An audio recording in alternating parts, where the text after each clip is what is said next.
Terence McKenna had his 2012 theory. The New Agers, of course, have been expecting a new age forever. Aleister Crowley was telling us that there was going to be a new Aeon of Horus. And honestly, if you've read the introduction of the Book of the Law, his description of what that was going to look like is spot on, to the point where it's hard not to. Sorry, let me kill this. It's hard not to think of it as like prophecy or something. By the way, if you're not a patron, I just posted some crazy stuff in there. Uh, so one of the things I honestly don't even want to talk about because I don't want people to know, except for like a small group of people that I sort of trust. I mean, I don't know my patrons, but I know them well enough that I'm not like, worried about leaking. I mean, they're not going to tell people about the reincarnation reveal who that is. And there's a part 2 coming to that. I didn't finish the story last night. Okay, so, whether we're talking about the Mayans, gosh, I wish I was more tech savvy, man. This phone has just constantly got notifications coming and it's really distracting. Maybe I'll look at this screen and there won't be any eye contact. The Mayans had, some indication in their calendars that there was something coming. There are a lot of different groups and people that feel like there's some sort of change afoot, that, we're entering the Age of Aquarius, or that consciousness has taken on some new capacities. And I definitely think that that's all true. And I've been hesitant to talk about a lot of it because a number of things that have happened that are kind of disturbing to me. One of them is the right wing sort of co-opting the term Great Awakening, and it's come to mean things that I don't think it should necessarily. And I think that's also, the propaganda machine in the United States is so sophisticated. It's really, it's difficult to hold it against people for falling for it, because they are so good at convoluting. And I mean, you guys just think about where it comes from. They have access to all the Ivy League research, they have their think tanks, they have the CIA and the NSA and all the experiments that they've done to draw on. They have the Nazis that they captured, from Nazi Germany, who they could interrogate, and they can study all of the propagandas throughout history. And it's really naive and foolish to think that they're not doing that they're not using those things. And I think the reality is that a really sophisticated, evolved consciousness does not need to be governed. As we evolve, all systems' tendency is to come into homeostasis. And so that would include the consciousness of mankind relative to the environment that it finds itself in. And so I think that the tendency over history would be to come more into harmony with each other, with nature. And I'm convinced that if that's not happening, it's because somebody or some buddies are interfering with the natural tendency for systems to achieve homeostasis. It's and one analogy is that ant farms are totally fine unless someone comes along and shakes them and disrupts the activity of the ant farm. And so there are a number of things that have happened lately that have really given me more courage to really resume speaking freely from what my honest perspective. I've been discouraged quite a bit because there's a lot of backlash. The pressure on people to concede to the standards and parameters of herd conformity are extraordinary. I never would have anticipated that it would be this difficult at this juncture in 2021 for free thinkers, and also some of the places that the suppression is coming from are really surprising. The left wing, I would have thought, would be almost nothing like it is today. It's really truly horrifying, and I think that the circumstances are being cultivated because it would be so easy for humanity at this point to sort of have a collective realization that would free it from the mind-forged manacles of culture and the spell of history, and to transcend the need for governance to be governed. And it's really obvious to me that the elite have gone into sort of like high gear in their efforts to suppress the evolution of consciousness and to put people in a state of fear, and to facilitate the continued to protect their position, basically. And so with the unprecedented number of people around the world drinking ayahuasca, I mean, I'm sure most of you guys have some idea what ayahuasca is, or what, I mean, even if you haven't had direct experience of ayahuasca, you probably have pretty good background in psychedelic medicine and the potentials and the impact that psychedelic medicine has on people in general. And it was a totally obscure medicine from the jungle up until pretty recently. And so there is very little chance that a person can go to the Amazon or even just drink it in their own bedroom and return to the Matrix with all of their indoctrinated mind and programming and fears intact. And I've said for a long time that one of the main reasons for the suppression of the evolution of consciousness by the entrenched elite is the fact that we do access normally dormant, I guess, or previously dormant capacities of consciousness, like telepathy and precognition, and trying to manage a telepathic herd that knows that its consciousness is eternal, and that it I mean, how do you frighten individuals like that? How do you suppress the how do you control them? How do you make people afraid if they know that they're eternal? And how are you going to control people if they're connected telepathically? And they're also in touch with precognition and all of these other capacities. And so earlier I alluded to that there were some events, some things that I had come across in the last week or so that kind of gave me confidence to start really speaking freely again. And one of those was that I came across a video that the Dakota of Earth channel had posted about this tribe in New Mexico that claims to have a relationship with extraterrestrials. And they describe the message of these star beings in the video. Not hearing anything? Oh, is that why everyone's been tuning out?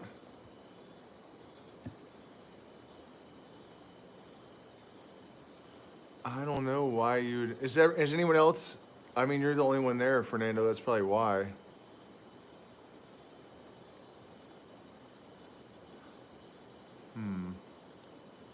Is anyone else not hearing anything? I see there's... Oh, you hear me fine. Okay, yeah. I didn't think there was anything wrong with the mic or anything. Okay, so this tribe in the desert in New Mexico that Dakota went to visit told him all of this stuff about consciousness. And I'm not going to get into tremendous details, but if you follow my channel, then you know that the same thing happened to me in New Mexico like 10 years ago. And I actually published my video describing all of the details are the same, but it's not the same tribe. I happened to meet these Native Americans in New Mexico, but they weren't from New Mexico. There were Dakota Sioux, there was a Hawaiian medicine man, but they were not from New Mexico. It was not the same tribe. And so their message was that many of the ancient peoples around the planet had always been in contact with what they call the star tribes. And so, you know, there are a lot of people that have this belief, like Graham Hancock and many others, that Egypt and Babylonia and Syria and all of these ancient cultures had contact with these ETs. And according to these North American medicine men, that was true of a lot of the South American and North American tribes as well, and I think there's actually a substantial bit of evidence for that.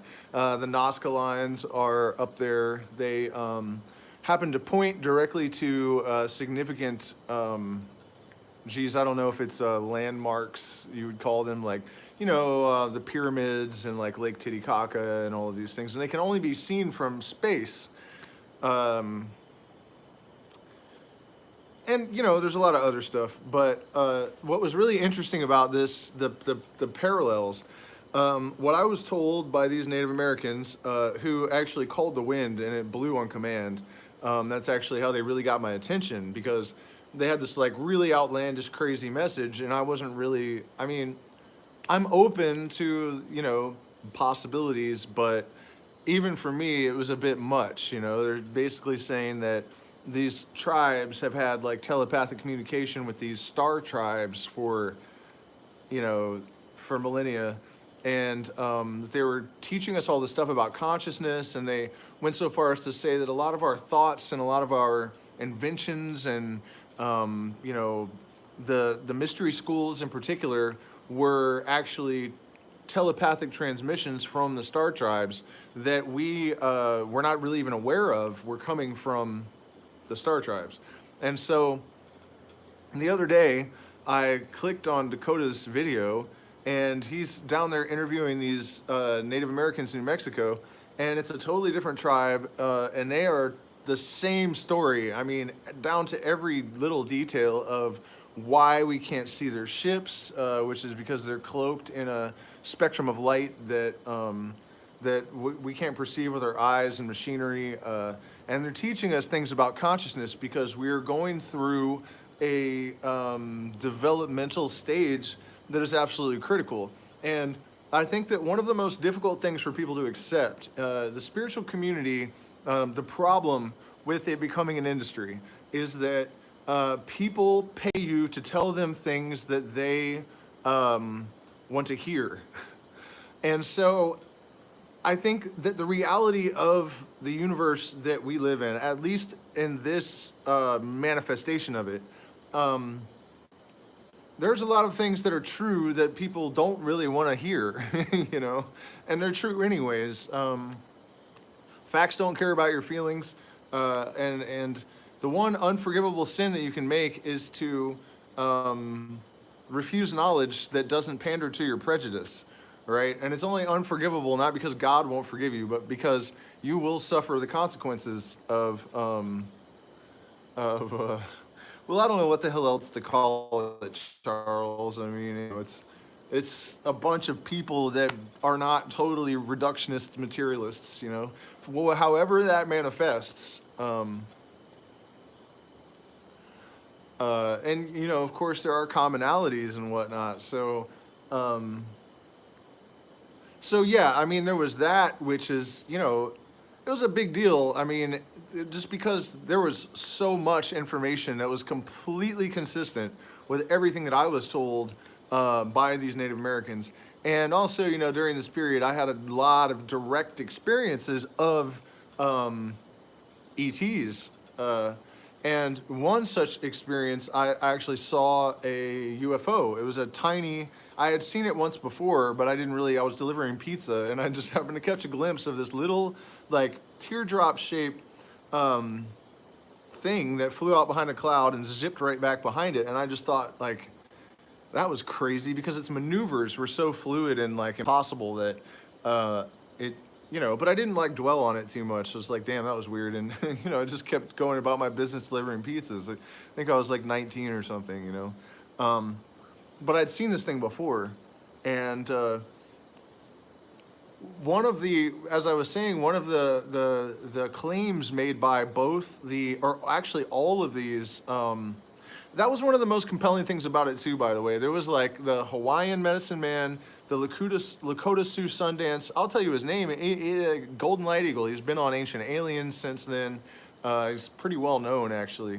He was actually going to marry my first wife and I, and he wanted to be paid 12 elk teeth, but tragically he couldn't make it to the ceremony because his son died, and so we had to have a stand-in do the ceremony, and it happened to be a Luciferian priestess, which was just awesome because this girl's family were all really wealthy, like white, yuppie, bland, uptight people, and we like brought them way up into the peaks of the Rocky Mountains, and then this Luciferian priestess like casts a circle around the whole group of yuppies and draws the dragon down and all this stuff. I was absolutely ecstatic that was what went down. Although it would have been nice to have Golden Light Eagle. But anyways, one of the other things, other than calling the wind and actually making it blow and all of this stuff, when they came to deliver this message to us in New Mexico, the other thing that really struck me was that they were all from different tribes, but they were all standing together. Like there was also a Mayan descendant, and you know, I mean, there were representatives from tribes all over. In fact, the video that got our attention, I think it was emailed to my roommate. I don't know how or why. They were saying, Golden Light Eagle was saying, you know, I want to call the tribes from the four corners, and he put out this big clarion call to members of all the different Native American tribes to come. So I brought a Navajo girl with me.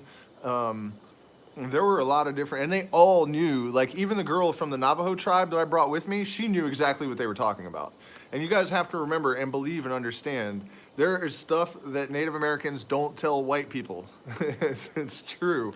The Shuar down here in South, it's the same here. It's the same in every tradition that has like a spiritual or magical function or aspect, that there is secrecy. You know, the phonetics of words tell you something, and secret and sacred are almost the same word in English, you know. So it's true that they just don't tell us stuff. And it became obvious to me right away that all of these natives knew what the star tribes were, knew what their function was. Like none of them were, you know what I mean? Nobody was disputing it. When anyone was talking, it's not like someone from another tribe was like, hey, that's not true. You know, they were all together like as a council talking about this stuff. And so these capacities of consciousness that we're going to develop as we evolve is in some way facilitated by these star tribes according to these Native Americans.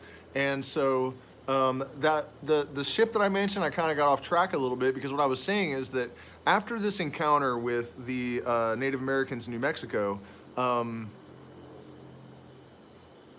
which was during a time period where myself and my entire group of friends were all experiencing all this crazy rabbit hole, like next level weird stuff. Lots of synchronicities and just, you know, really difficult to, really improbable stuff, you know. Nothing that crossed the line into the realm of the impossible, because that just doesn't happen. Golden Light Eagle has been running around talking about this shit for a long time. And speaking of Native Americans not telling white people stuff, he claims that he's been ostracized from the Sioux because they're like, dude, you can't just go tell white people this stuff, you know, or anyone. Like, so he's been like banished from the tribe, and he's now like an outsider. So they were telling us that, how did this go? I was gonna do this in a separate live stream, the whole alien trip. I feel like I should just drop the topic and get back to the awakening thing, but The thing is, it's inextricably intertwined. I really can't do that. By the way, you guys, please do smash the like button. Support us on Patreon. You can find premium content there. There is a link you can send a one-time contribution to PayPal or Zelle, and then there is a wallet address you can send crypto to, and we really do appreciate your support. We really do need it, and we want to step up all the content on this channel, and it really helps if we have some funds to do that. So at any rate, so they were telling us, you know, there are the star tribes and we're telepathically linked to them. And so a few days after this, I was sitting down by the river. I was alone at the bank, but my girlfriend was up on top of the like little embankment, and I was sitting watching the river, and this voice in my head was like, all of the stuff you've seen and you still don't believe it. And I was like, it's just too much like going insane. What do you want from me? You know, like, what is this? How could I just, you know, I'm not gonna just believe all of this crazy shit. And so it said, okay, then stand up and turn around. And I was like, uh-oh. So I did, and there was that same exact little metallic teardrop-shaped vessel hovering above the mesa that I had seen delivering pizza when I was 21 years old or 19 or whatever, many, many years earlier, 10 years earlier or so. And so, you know, that was interesting because, oh, and the other thing about that is that at the time, I had become so accustomed to seeing things that were, you know, crazy. So I wouldn't say if there was someone else around, like, do you see that UFO? I would just wait. And that's what I did in this case. And as soon as I saw the little teardrop, the little teardrop vessel thing, my girlfriend said, do you see that? And I was like, oh shit, she sees it too. But as soon as she acknowledged it, it zipped off like lightning fast, like blink of an eye, it was gone. And so that was all consistent with what these Native Americans had been telling us, that we were telepathically connected to these star tribes. And you know, you guys, if you're interested in hearing more about all of this, like at one point I received a bunch of seriously specific, accurate information. There's a ton of witnesses about a star system that was not known to anyone on Earth, and it was all published 10 days after I received it. And like I said, there's a dozen witnesses to it all. I had drank ayahuasca and I received this information, and I didn't think much of it that night, but then like 10 days later, I thought I should check and see, you know, and like 3 days before I had checked, so, you know, 7 days after the ceremony or so, someone had published a paper describing exactly what Pachamama, or whatever the voice of ayahuasca, had told me about Sirius A and Sirius B, and this third body that causes the wobble in one of the stars, and they had wondered what it was for a long time. And what Pachamama told me is that it was the influence of the two stars on this third planet that had stopped it from developing from a gas giant into a red dwarf. And that's exactly what this paper said. And you guys, I wouldn't know that. You know what I mean? And it doesn't really sound like something that my subconscious could just generate. You know, like accurate astrophysics, and to that extent, like to just make that shit up because you're high or something, that just sounds stupid. I mean, it's stupider than believing that it was actually transmitted to me from an alien being on that gas giant, which is what Pachamama was saying was happening, which is consistent with the whole Star Tribe message. So anyways, today, like I'm thinking about, and I'm gonna tell you guys some other stuff that prompted me to talk about this stuff again that happened this week. But today, I watched, and this was on like mainstream television. I mean, I didn't watch it on mainstream television, it was on YouTube. But it was like Frontline or 60 Minutes or one of those, you know, like mainstream talk shows, you know, where the people are so bland and like, what is a better word that's more respectful? Aloof, I guess. That, you know, these two fighter pilots, there's two of them, they're not connected in any way, and they're describing these UFOs exactly the same way, and their experiences with them exactly the same way. And the guy that's interviewing them, after he hears all this stuff about these like UFOs, is just like, and you know, like he never changes his emotions or anything at all. But here's the thing. Both of these fighter pilots described these ships and their maneuvers exactly as I witnessed them. And they also said, it was Russell Brand, I think it was a new one that just came out, who is, as of yesterday, following me on Instagram, which was just mind-blowing. It appears to be his actual profile. I don't know if that will have any consequence, but I was like, you have a new follower, it's Russell Brand. I was like, oh, okay, that's crazy. I mean, maybe it's fake. I mean, you would assume that it probably is, but then again, though, he's like one of the only people I can find out there in social media that is willing to say the shit that I think. You know, he's like very less psychedelic, but his perception of what's happening in the world is very, very, very consistent with my own, which I appreciate because some consensus is helpful. Okay, so where were we with all this? Okay, so the fighter pilots describe these fucking UFOs exactly as I perceived them and the maneuvers and everything. And by the way, you guys, we are at a juncture in human history where the Pentagon is acknowledging that there are unidentified flying objects on this planet. They claim to have recovered 2 of them. There are supposed to be a bunch more disclosures in a few months. And this is according to the Pentagon, not according to conspiracy theorists. So back to the subject of the Great Awakening. It just seeing all of this, and it's interesting. It's almost like a call and response. Like I've been kind of questioning things. You know, I've been really sick and tired, and I think that hasn't helped. But I just, it kind of shook my confidence. It's been so many years since all of this stuff happened, and seeing the herd not really acting like it's waking up. If anything, it's acting like it's just completely in a zombie stupor. I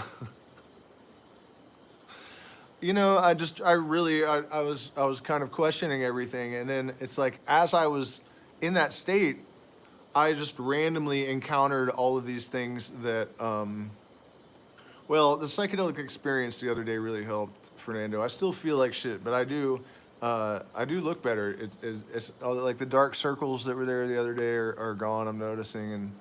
And so maybe I'm making some progress. I'm eating all kinds of or not eating, but drinking all kinds of jungle plants and stuff, trying to get it worked out. Feeling better might be going a little far, but I'm glad I'm looking better. And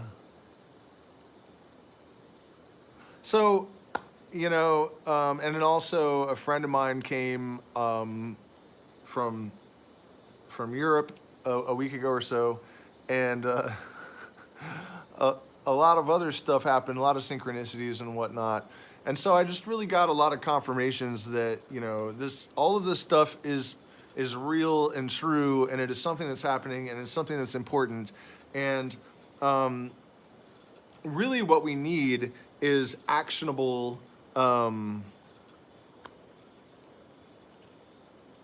ideas. And I have those. We have those. We have never had the potential to catalyze a revolution of the nature that I think what happened in the 1960s in the United States was kind of like the tremors before the earthquake. And now the earthquake is upon us. I mean, we're in it. We're deep, deep in it. As far as the difficulties and the oppression, I would offer that all physical systems are influenced, are affected by the same set of fundamental universal laws. And whether we're talking about civilizations or minerals forming in the ground or whatever. And so what I'm getting at with that is that in order to create a diamond, you need tremendous pressure, right? And so I think that without the opposition, without the conflict, just like a story, there would be no story. If there was nothing for us to do, nothing for us to oppose, nothing for us to overcome, then what would we be doing, you know? Um, and so, you know, we do have some issues that I think are messy. I personally don't really see any way to resolve them without some very unpleasant processes. And I think that, well, dude, if you trust the government, you're a special kind of stupid. I don't care who I offend saying that. Like, it's kind of like if you see somebody playing in the street, like with a blindfold on, you're gonna like yell at them like, "Hey, you fucking idiot!" You know what I mean? There's a point where being polite kind of just goes right out the window. And I think at this point, people that are believing like the mainstream narrative or the right-wing Christian dumb fuckery that's, you know what I mean? Like, and or even buying into the left too much. Like, all of the narratives are dumb as hell, and counterproductive. Um, it appears to me that the people that are really seeing through it all are a minority, definitely an exception to the rule. And this is nothing new. You know, again, the diamond analogy, when you go into a diamond mine, the overwhelming majority of it is just black, coal, carbon, valueless almost. And, you know, yes, I just did kind of compare the masses of humanity to the valueless carbon. And I don't really quite mean it that way, but just if you try to look at the planet totally objective, which is, I think, if there was like a God type consciousness, that's how it would be. This idea of like a loving father in the sky that's like taking care of everyone. And, you know, I mean, when you get into a car accident and you have a metal rod through your stomach, like, I think that you're, you know what I mean? Like, it's the full blood moon eclipse in 30 minutes. Yeah, you know, I figured there's a reason we're going down the rabbit hole this hard. I didn't know that it was an eclipse, though. I did notice that it was the most gigantic full moon I've seen in a really long time when I walked out into the jungle earlier today. But okay, so where were we? Masses are unconscious, just like that carbon, and you know that's always been the case. It is as it must be. Um, if everything was diamond, then the diamonds would have no value, no function. Uh, in fact, I don't even see any way that they could exist, because you know the pressure from the other elements, um, the other influences, are what creates them. So, you know, a wise man once said that there's not a grain of sand in the universe that's out of place. Um, and sometimes I suspect that that's true. Although on other days, I feel like it might just be a bunch of chaos and random gobbledygook.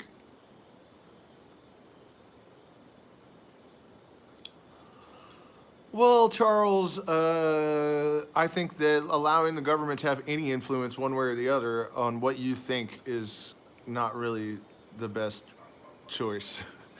I think that, um, you know, the story I told about when I got the rock from the lady from the Star Tribe Native Americans, actually, that supposedly was from the Pleiades. And I took it to the college, and they didn't know what it was. And then I took it to a chemical laboratory and got it tested, and they didn't know what it was. And so I was driving away from the chemical laboratory, and I saw a Homeland Security office, and I rang the doorbell, and the guy came out, and I gave him the rock and told him what happened. And he said, well, the universe is very, very old, and it's very, very big, and it would be ridiculous for me to try to tell you that there are no aliens, and I think it's really improbable that they have never been here or that they're not here currently. The thing is, you're at the wrong department, right? So, I mean, I think that's the thing. It's too big, it's too old, there's too much stuff in it, and we know a little bit about the evolutionary history of the Earth. We know that there were other things here that have since died, and that there were a lot of them, and that was a long time ago. But what if you were from a planet where life had been, sentient beings had been evolving for 150 million years without any disruptions, which is entirely, uh, I think it's certain actually. You know, it's like like when you hit the jackpot in a one of the slot machine. The odds are very low, but it happens all the time. So, for a sentient race to have existed on a planet for a couple 100 million years without getting hit by a comet, I think is totally probable. And I've also thought about where they would be from an evolutionary perspective. If you think about how long um, technology has existed on this planet, and also consider the exponentially telescoping nature of evolution, especially technological evolution or development. So you have like 100,000 years from Neanderthal to hunter and gatherer, and then you have 10,000 years from hunter gatherer to farmer, and then you have 1,000 years from there to the development of technology, and then you have 100 years from then to now. And look at us. You know, I'm talking to you guys like a fucking computer in my pocket that when I was a kid, like our computers couldn't do a fraction of nothing really. I mean, our video games were like lines that were like moving up and down with like a dot bouncing back and forth and shit. I mean, I can remember being blown away when I saw an image on a computer screen that actually looked real. Think about how fucking fast this happens. Also, look at the kind of consciousness, how much consciousness is catalyzed in such a short period of time. Compare, for example, my videos from today to my videos and the state of mind I was in and how I looked prior to a very light psychedelic experience I had just a couple days ago. So if you consider the fact that we know that very rapid catalyzation of consciousness is not actually that difficult to achieve, and the fact that technology moves very, very rapidly once it has established and entrenched itself within a culture, you can assume that a culture much, much older than ours would have technology that we can't even conceive of right now. This is one of the reasons that I find the idea that aliens came here for gold so unbearably dumb. We have the technology to synthesize, or not, transmutate, I guess, really, gold from other elements in a laboratory at this point. It's very expensive, so it's not profitable, but we don't need anything but carbon to create gold. And so to think of a race that's 100 million years old or something coming all the way to this planet, filling its spaceship up with a bunch of bricks of gold and flying it back to another star system, it's just, I mean, if we have the technology to do it, guaranteed they have the technology to do it at home. There's just no point in that. And of course, other biological evolutionary possibilities arise. Of course, they're tenuous, I guess, and supported by only the most anecdotal evidence. But in the Western mystery tradition, in the magical tradition that is practiced, the Western occult tradition, I guess you could call it, there is a body of light that is used to travel around spatially or to travel in the astral plane. And there are very convincing reports of this body being used by people that have died, people that have persisted in consciousness that has been documented and substantiated by witnesses that were very much alive at the time. One of these women, I think she was dead for 45 minutes or something, like every bone in her body was broken and she was just fucking destroyed. And she was able to, you know, even though she had no heartbeat, no brain activity, she was able to recall everything that everyone said, and also from the top of the cliff where her friends were. I think she fell off a cliff, And so from where she was in the ambulance, there's no way she would have heard it. So even if, and there's actually a couple of examples like that where people have died, and while they were dead, their body of light or whatever went into other rooms and went far away, and they were able to report conversations that happened at a great distance that they couldn't possibly have heard, even if, you know, when there's no electrical activity in the brain, that's supposed to be brain death. But you know, if we try to offer as an explanation that electrical activity in the brain somehow, even in the absence of that, that there's still something happening, and that people can hear, there are cases of people recording, you know, what's happening elsewhere while they're technically dead. And so one thing that I've considered, and you know, Merkaba is a word that basically means chariot of light. And so there's this idea that these star tribes do not physically travel at all, that they don't actually come here in ships, or at least some of them don't, and that all of these ships that people have seen are just experimental craft that some government has developed. And there's no way, that's why it always drives me so nuts when people just insist that something they've seen is alien craft, because we don't, unless you have like brought the thing down somehow and pulled the occupants out, you don't know that it's being flown by aliens. You know, it doesn't matter how advanced it is. We just don't know what the governments of the world really have. But anyways, the concept here is that we can evolve to the point where we don't even have physical bodies anymore, that we're just a 3 to 5 a.m. in the Western U.S. I don't know when that is here in Ecuador. I would like to know. Yeah, okay, but what we're saying about this is that it's a body of light that can be used to travel across the stars. And the thing about that is that if you were traveling at the speed of light, time would not pass for you. So it would be experienced exactly like teleporting. The problem with it is that time would still pass on whatever planet you had left. And so you could never really go home, because if you went like 200 million light years away, even at the speed of light, so you experienced no time passing, time would still pass wherever you had left. Which, you know, you'd never see your family and friends again. And by the way, is that the deal with these Mars astronauts that are going to, I mean, it takes what, is it 15 years to get there, or is it 5? I can't remember. They're not coming back, are they? Are those people coming back?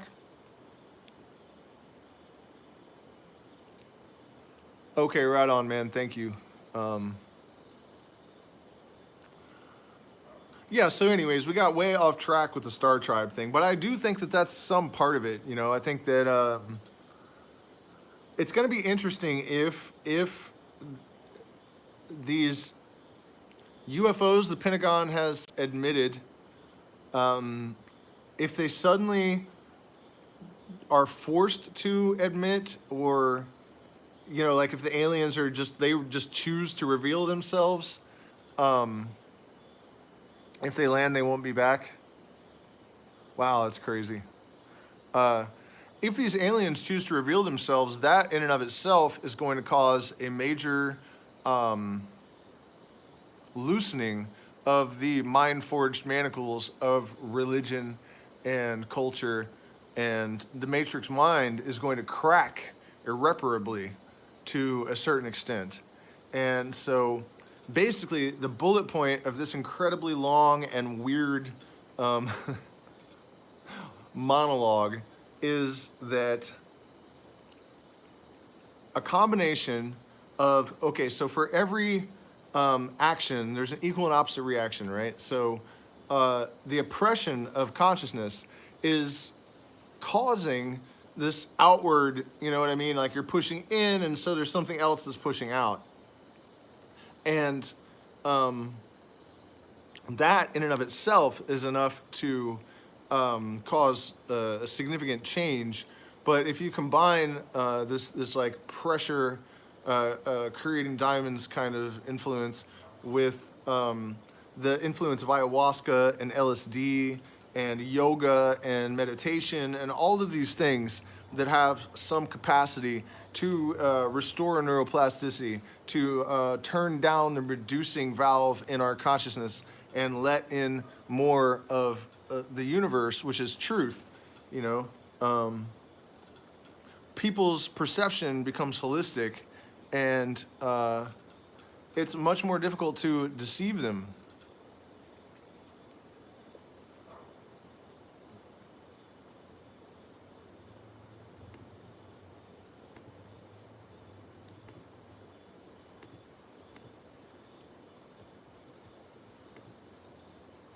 So what do you guys think about all this? I mean,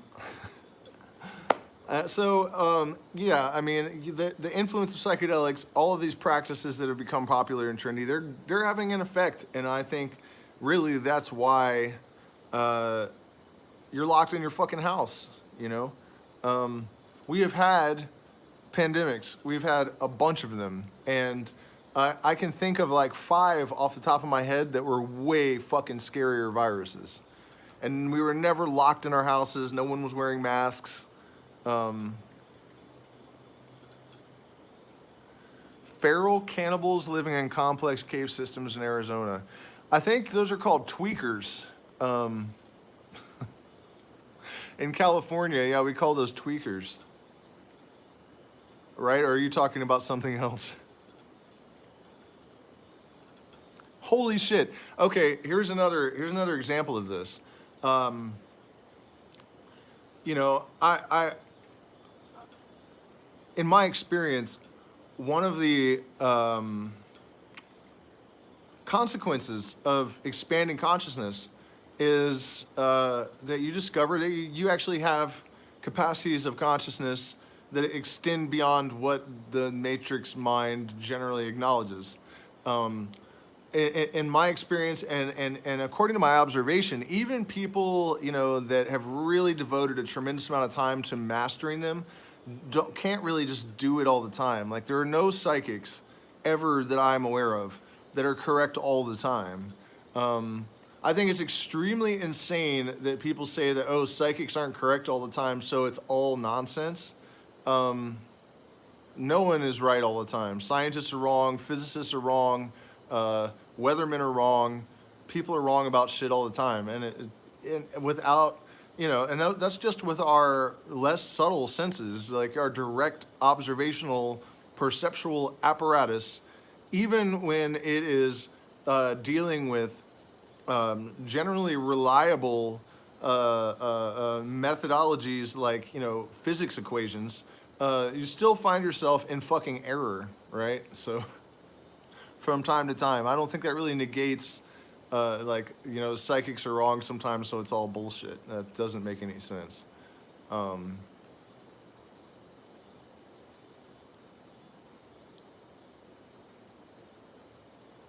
But yeah, you find yourself with enhanced capacities of consciousness. Again, I feel compelled to reiterate that the most complete set of talents and virtues is totally useless in the absence of willpower and discipline.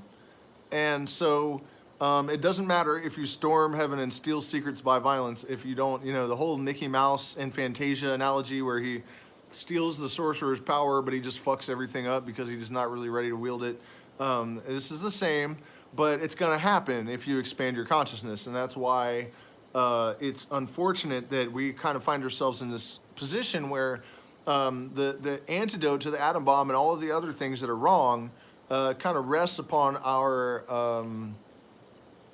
success at expanding our consciousness, but we don't really generally have the teachers and the guidance that we need to keep ourselves out of trouble and to make sure that we maximize our investitures and really are, I mean, I'm a flaming horrible example of this in a lot of ways, you know. I did actually do a lot of stuff that, where I used this stuff with great success, but I was also a hot mess and a train wreck and fucked it all up just almost simultaneously, you know. So you really have to balance the pentagram, which is a stage I think I'm just now arriving at. But here's something that happened just last night. And it really didn't just happen last night because it started the day before yesterday. I don't know what it is with me and Netflix and friends of mine's ending up in documentaries on Netflix, but maybe it's because, you know, if you're from somewhere as notorious as Northern California, you know, where everyone's always getting murdered and there's giant pot gardens and mafias and stuff everywhere, it's documentary materials, so they people show up and make documentaries. But first there was Murder Mountain, which I don't know if it's still on Netflix, but I knew almost everyone in that. I didn't know any of the people that were killed in that one, but I did know of this situation. So, you know, I haven't been well, and so I've been spending a lot of time, just like I discovered TikTok the other day, and I'm like, man, it's just too bad that people are so goddamn shallow, you know. I mean, it's funny. There's a lot of funny material, a lot of creative stuff, but overall, it just kind of makes me sad and disturbed. But aside from that, you know, I'm just laying around a lot, so and I'm alone. The family's in Loja, so you know, I'm just here by myself, and so I needed something to distract me from the pain and misery in my body, and so I was looking at Netflix and I saw this documentary called Haunted, and I thought that looks kind of interesting, but then again, it's probably all just stupid, fake, nonsense ghost stories, and you know, I don't know what to call it, like my subconscious voice or whatever said, no, there's something personal in this for you. And what are the chances that that would be true, okay? It's not like I think that all the time when I see something on it, you know. So I start watching it, and it's the first episode is a girl that I knew. Her boyfriend was killed in a car accident, and I didn't know what happened. I never knew the whole story. And so that's literally why I put the show on, because this voice in my head said, you know, there's something personal in this for you. You need to watch it. I didn't read the description. I did nothing. I just like clicked on the fucking thumbnail or whatever, you know, and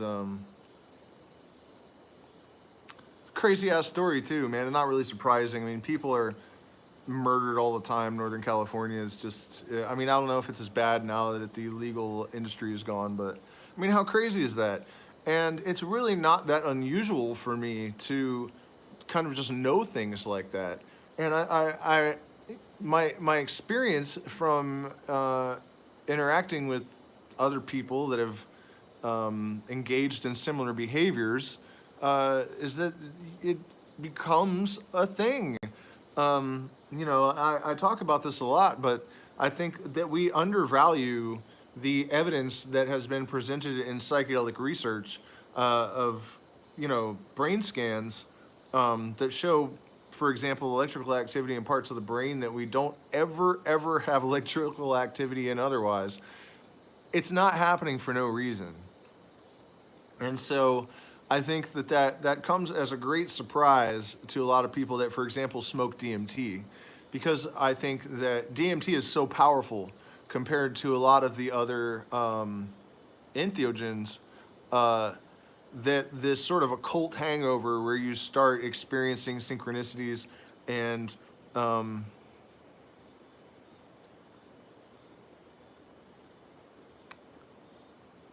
what do you need from the store to trip?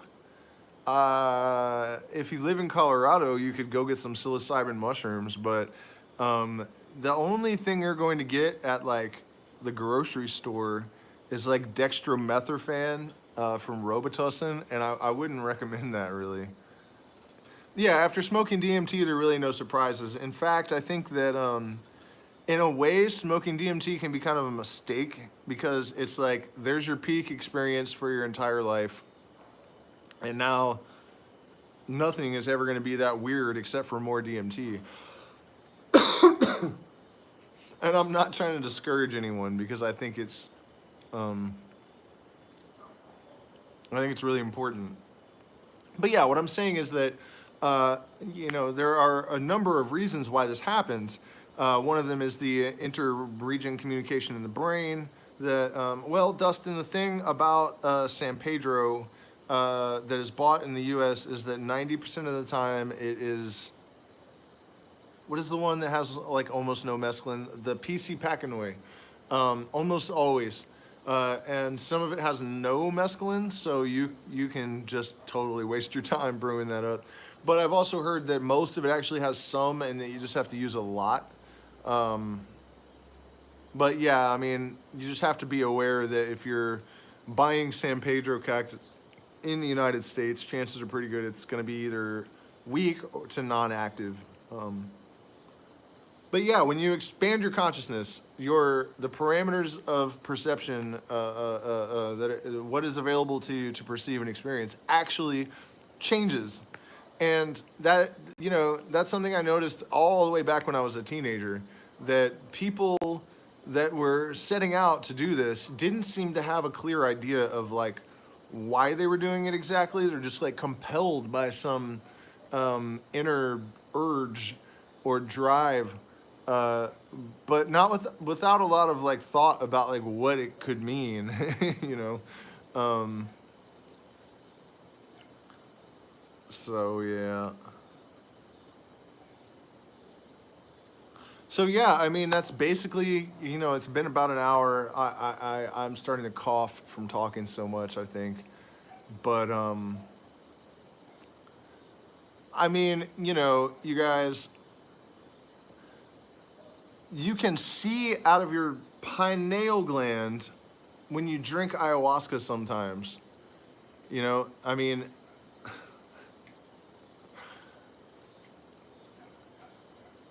literally see out of it. It has rods and cones, and it's connected to the visual cortex. So,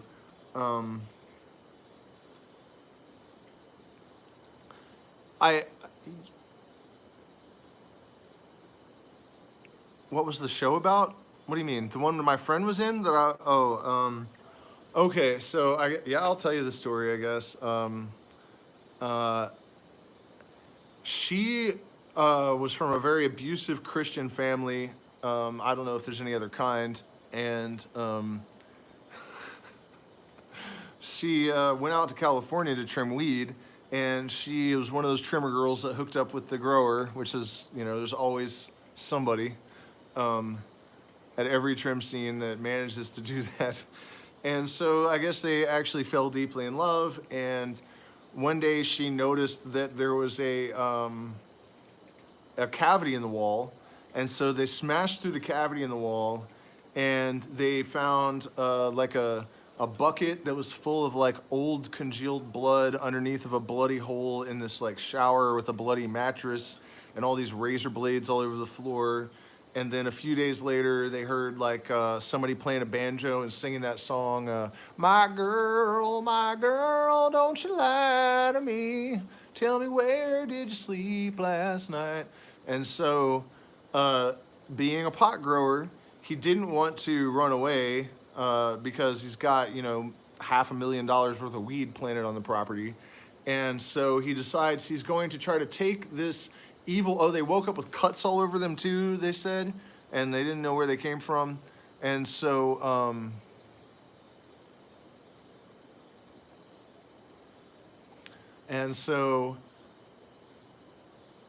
a bunch of other weird stuff happened, I guess. And one night, after trying to absorb this evil force into him, he got into his truck and drove away and got into a head-on collision with a Ford, a big Ford truck. And I knew that part, but I didn't know about all the other stuff. I just knew that Jesse died, and that his girlfriend was crying at the bar all the time for months afterwards until she finally vanished. And like I said, man, I saw the show and I was like, I don't know if I'm gonna watch that. And that voice was like, there's something personal here for you. And when I saw her sitting there telling the story, I was just totally blown away. But that's what I'm saying, and I think that another thing about this expansion of consciousness and somewhere that I have, or an area that I have a hard time really communicating effectively with people, is that all of this stuff can be understood without really invoking woo. Because I think that, even if you just understand it in terms of a process of energy and symmetry and order, you can see how these experiences of synchronicity and precognition and all of these other things can happen. Well, I mean, I didn't honestly know him that well, man. There were people that were more on the periphery, but he was a nice guy, you know, and it was a kind of. I mean, I didn't know that it was a mystery. I just assumed that, you know, some drunk driving accident or something. I didn't know that there was this crazy, spooky story leading up to it, you know. But no, it wasn't like a buddy of mine. It was a nice guy that was around town, and I knew about the accident, and I knew the girl actually better than I knew him because I'd worked with her a few times.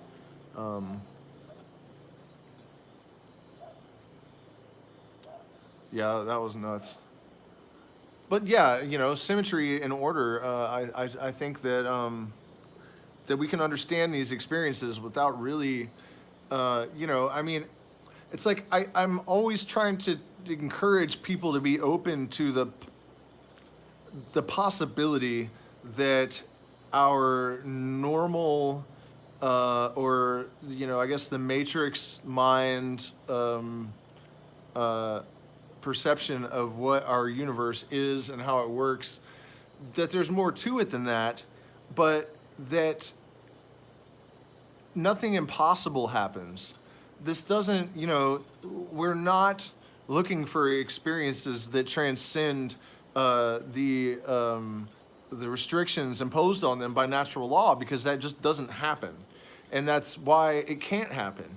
You know, and it's maybe there's some other configuration of laws and parameters in some parallel universe where other stuff can happen. Sure, maybe that's what the multiverses are. You know, I mean, I think that's pretty much what the multiverses are supposed to be, is variations on this universe that have slightly different rules and parameters.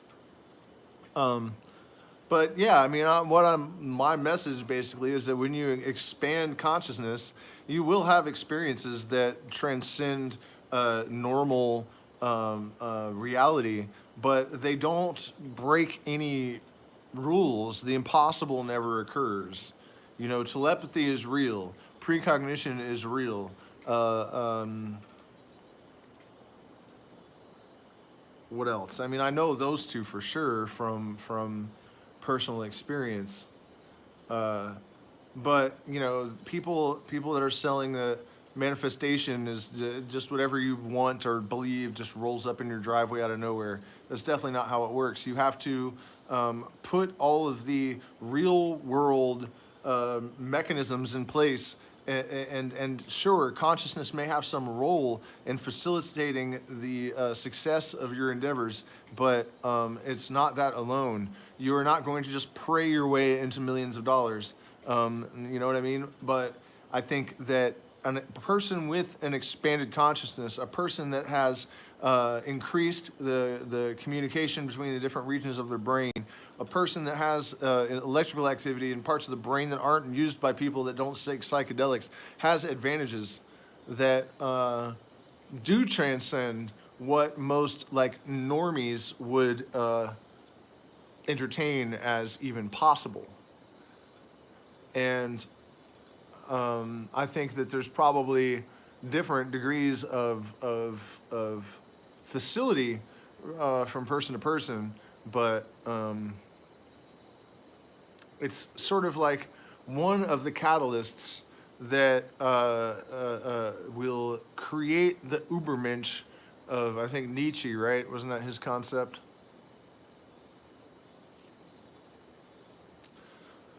So the bullet point of this presentation is that yes, there is an awakening happening. Your third eye is a real thing with a real function. And it's not just my opinion. I mean, there's basically a consensus about this, that people that experience the gnosis, or people that have access to these nether regions of consciousness, change in a way that makes them safer and more trustworthy and they look around them and they see no other, and they think, what are you but my reflection? Who am I to judge or strike you down? And they cannot steal because it doesn't make any sense. You know that you are alone here. There is no God where I am. It's just us, and it's just you, really. I mean, you think that you're watching my live stream, but you're really just a consciousness experiencing itself subjectively. And we all kind of know this at this point.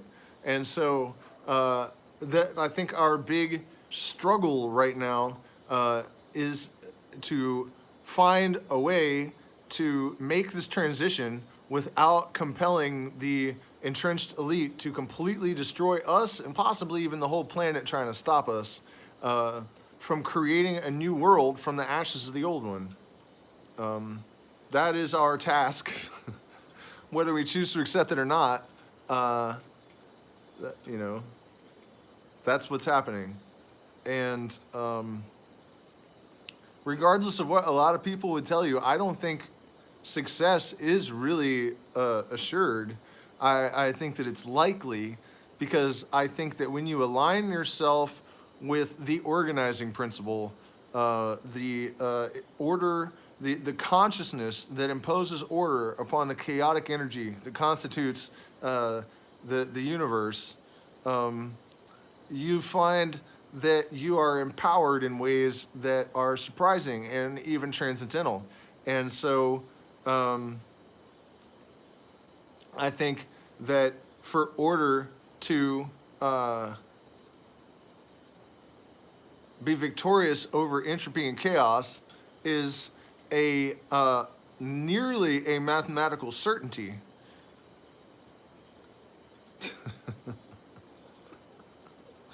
Well, thank you, Fernando. Likewise, man. And I do appreciate you guys that are, here every single night. I mean, any thoughts, you guys? I'm definitely willing to interact. I like that part of these live streams. By the way, we're going to improve a lot. I'm figuring out OBS.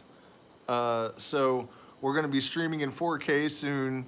I have a bunch of videos on the back burner. Eventually, the stuff, one of the video I just don't want to talk about that I just posted in the patron only videos, I'm gonna make another video with a higher resolution camera. You guys are not gonna believe this, man. I might be able to feed Nepal or Africa even with this discovery that I just made the other day. Thanks, Charles. Yeah, but it lost me a patron. I couldn't believe it, man. The guy's been asking. Maybe he didn't like, yeah, that's who you're the reincarnation of. Like, fuck that. And I mean, I tried to make it clear that it's not that I actually believe in that 100%. And also, you guys, man, I've noticed that once people break free of the basic matrix mind, one of the first things they want to do is figure out who they were in a past life.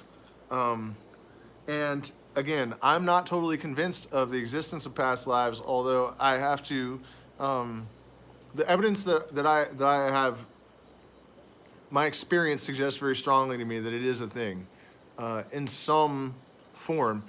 Actually, speaking of that, I saw something about Project Blue Book, which I guess has something to do, it's not something I've researched at all, but it appears to me that it has something to do with aliens.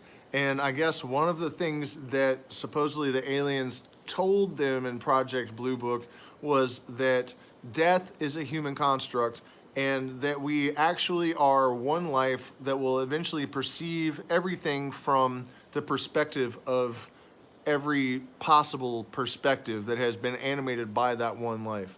And that is exactly what I've thought since I was like 5 years old, This is one thing I forgot to mention earlier when I was talking about all these sort of confirmations that have arisen over the last week or so, that have compelled me to have greater confidence in my message and my experience.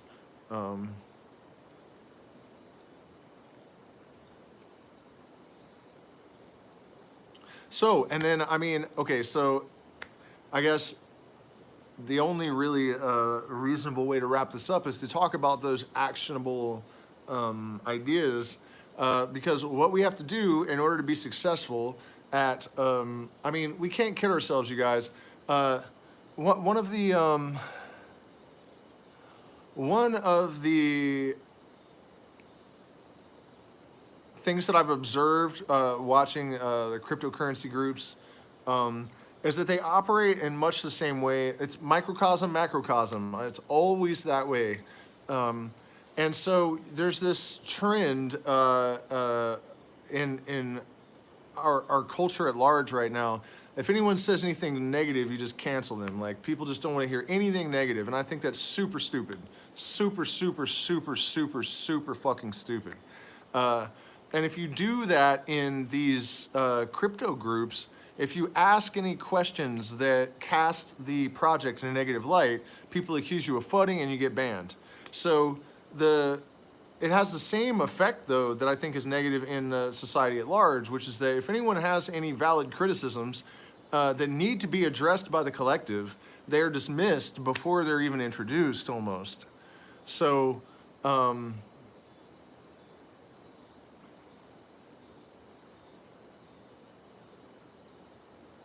but the other side of that is that I have seen people decide that they're going to pump a coin and work together to make each other rich in a couple hours. And so, you know, I think that we have to be honest with ourselves when it comes to confronting the severity of the circumstances we find ourselves in, environmentally, economically, sociologically. We are in the midst of a chaostrophe of unparalleled proportions. It's true. I mean, by some estimations, the Amazon rainforest will be like the Sahara Desert in the 2030s. There's just a lot that needs to be addressed and corrected. And I don't think that we have a tremendous amount of time. And so one of the, you know, the environmental and the economical are pretty much self-explanatory. But the economical cryptocurrency, you guys, got to be very careful. We have been scammed. By the way, click the like button, share, subscribe, support us on Patreon, or you can make a one-time contribution to PayPal or Zelle because our super chat is broken. And under normal circumstances, every time I said something that people liked, they would click the little button and I'd get a little bit of money. But since that's not available, we don't get paid anymore for this usually. So we do appreciate your support. So be very careful because, you know, even though we have checked for, what is it called, audits, the developers showed their faces, all of the things that you normally would check for and then a project is safe, that no longer applies. The scams are just almost all of the tokens are scams, except for the, you know, major ones. So I am, you know, encouraging people to get involved with this because I think that building wealth amongst the psychedelic community, the spiritual community, all of these different demographics that constitute the movement that will overthrow the dominator culture and establish a reasonable, peaceful, a culture that's in homeostasis with the environment and with itself. Economic evolution and advancement is central to our success. And I don't think there's a better way than cryptocurrency. I mean, when you watch the money roll into a project like SafeMoon, you know, if you go to like PooCoin and you can see the buys and the sells, there's so much money coming in. And so if you're investing in a charitable token, you have probably for the first time in history the ability to profit from conservation efforts and cancer charities and all of this stuff because, you know, they'll donate some percentage to the charities and then you will also get a profit if the value of the token increases. So we have that tool at our disposal. We have social media so that we can communicate lightning fast. Of course, the degree of censorship that has become the norm in social media does not really facilitate open communication. But I think that if you're communicating privately through DMs and Messenger and stuff, we still have a capacity to exploit that to our advantage. We have access to psychedelics that is unprecedented. We have more knowledge about how to use them. We have more guides in our midst that can help us to maximize our investitures from our efforts in those ways. We have more and more people that are snapping out of the matrix mind coma and coming to life and realizing the severity of the problem and being willing to take action. So we have a lot of work to do, and we must focus and find ways to act in unison. I just really encourage everyone. I didn't put the link in the description here, but you can find my Discord link in other videos. I'll try to get better about putting it everywhere. I'm really trying to build community so that we can communicate and we can pump coins. We can choose coins that all of us will invest in and pump them so that we know who we're empowering, why we're empowering them, you know, and what our agenda, what our motivation is. And this way we can affect change, and we can do it in the micro and the macro, because you can't have one without the other. So thank you guys so much for watching. Please do support us if you can, and we'll see you again next time.